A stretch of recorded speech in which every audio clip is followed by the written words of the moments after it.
Welcome to Ghosted by the Machine, where job seekers get the mic, not the bots. 5 questions, 5 minutes, real talk from the front lines of hiring. I'm your host, Mark Lane. Let's get into it. Today's special guest is Adam Klug, Managing Director at the Specialized Recruiting Group. Adam is known for being a transparent, results-driven recruiter with a passion for the way employment shapes people, communities, and entire industries. Welcome, Adam, to the show. Thank you for joining us today. Hey, thanks for having me, Mark. I'm glad to be here. Let's jump into the 5. Adam, in your LinkedIn profile, you've described employment as something that impacts individuals, communities, and the business world. What first sparked your passion for this work, and how long have you been in the business for?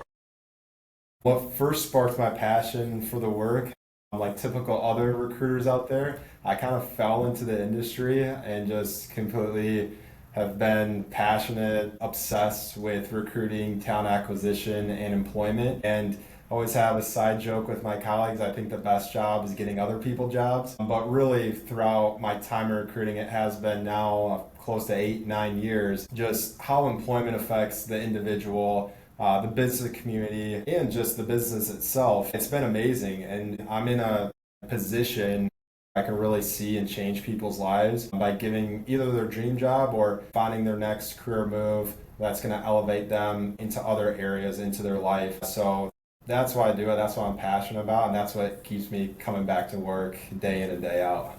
So as a recruiter, what's one common misconception job seekers have about the hiring process, and what do you wish more people understood these days?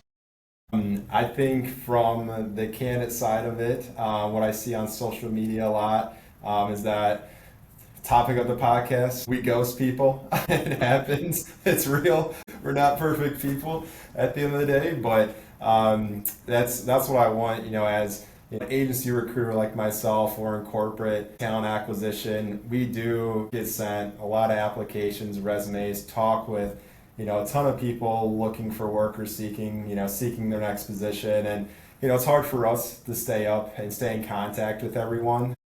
We try to do our best here as much as we can. But at the end of the day, what it comes down to is just being direct, having that transparent communication and letting a person know where they stand in the process, interview process, and any, constructive criticism we can give them to essentially say, hey, this is what we think, this is what we're hearing. This is not a position, we can help you out with, maybe not a fit for right now, but hey, do you mind if we touch base, in 2 months or, 2 weeks down the road? Well, you work with a wide range of industries. From your vantage point, how are companies adapting, or maybe not adapting, to today's evolving talent landscape? And a part of that is, how has AI become a hindrance? Has it become a hindrance or an advantage?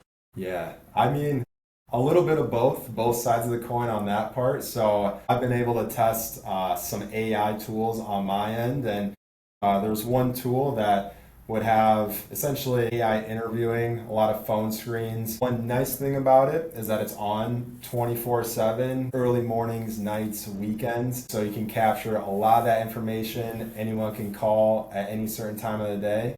But one of the hindrance about it is that, okay, it doesn't have the human element in it. It might record data, look at data, put that into your applicant tracking system, but it's not showing you really who's qualified for the talent that way.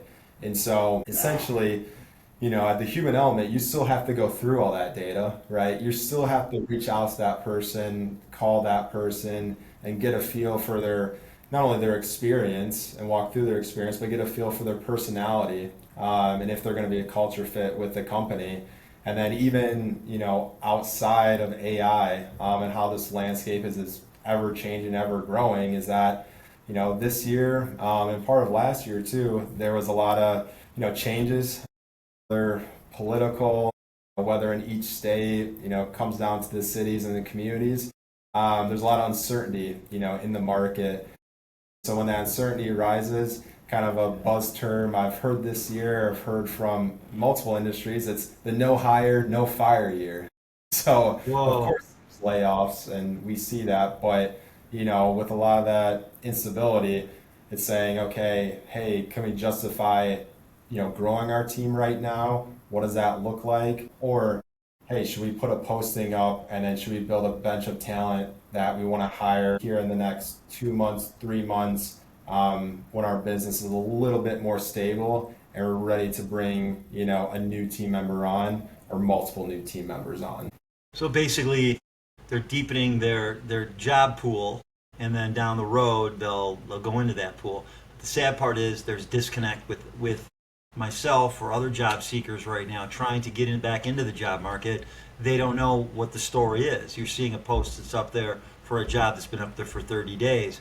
Or you receive an email, the Dear John letter at 2 o'clock in the morning thanking you for applying, but they found a better candidate and you have no idea why. And we don't know what is the algorithm really looking for. You go through the job description and okay, I should fit this. I fit this to a T. But then you get kicked out. What's the problem? We don't know. So just some of those things are flying out there, and that's why ghosted is the big word right now, the big buzzword in the job seeking industry. Yeah. You're known for being transparent and results driven. That's not easy in this business. How do you build that kind of trust with both the candidates and the clients?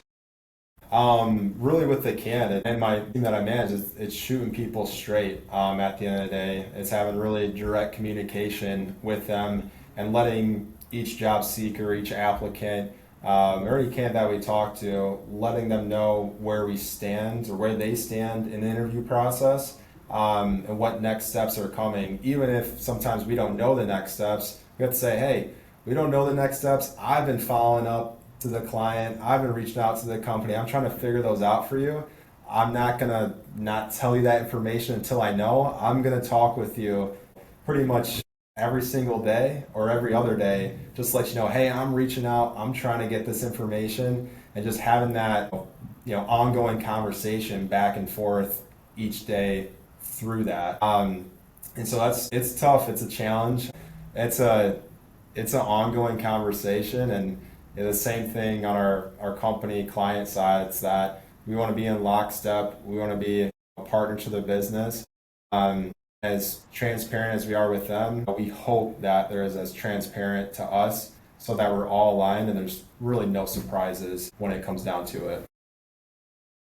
Finally, what advice would you give to job seekers right now who feel overlooked, discouraged, or as we like to say, ghosted by the machine? I would say I was just having a conversation like this last week with someone with a company that I was doing a layoff, and it really is a mental battle. Don't get down on yourself. Don't get discouraged. It only takes one right, either application or really conversation to hit the nail on the head, but that could be out of multiple interviews, right? And that could be out of multiple conversations.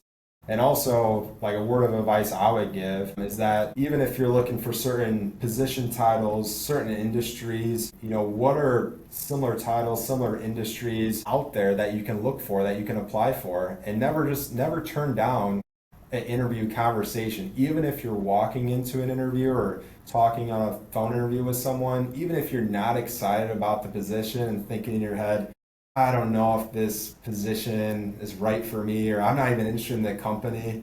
You never know who that hiring manager knows and their network in the market, or you never know what other opening or position that company has. And so in that conversation, they could lead you to someone else. There could be another opening that you could be a better fit for outside of the position you interviewed for.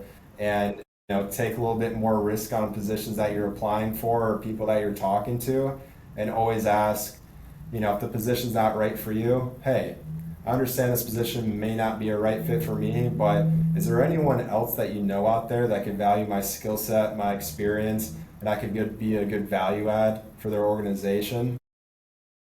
Leave it open-ended and see if they know anyone. Huge thanks to Adam for joining us today and for the work he's doing bringing empathy and clarity into a process that's often anything but. If you're a job seeker or a company looking for a real partnership in hiring, check out Adam's LinkedIn in the show notes. And if you want to be on the podcast, DM me or comment on LinkedIn or any of our social channels. We're always looking for real voices in this ghost town of job search silence. Again, let's make hiring human again. Don't forget to like, subscribe, and share in this if this resonates with you. Thank you again, Adam, for joining us today. Hey, thanks for having me, Mark, and good luck on the job search.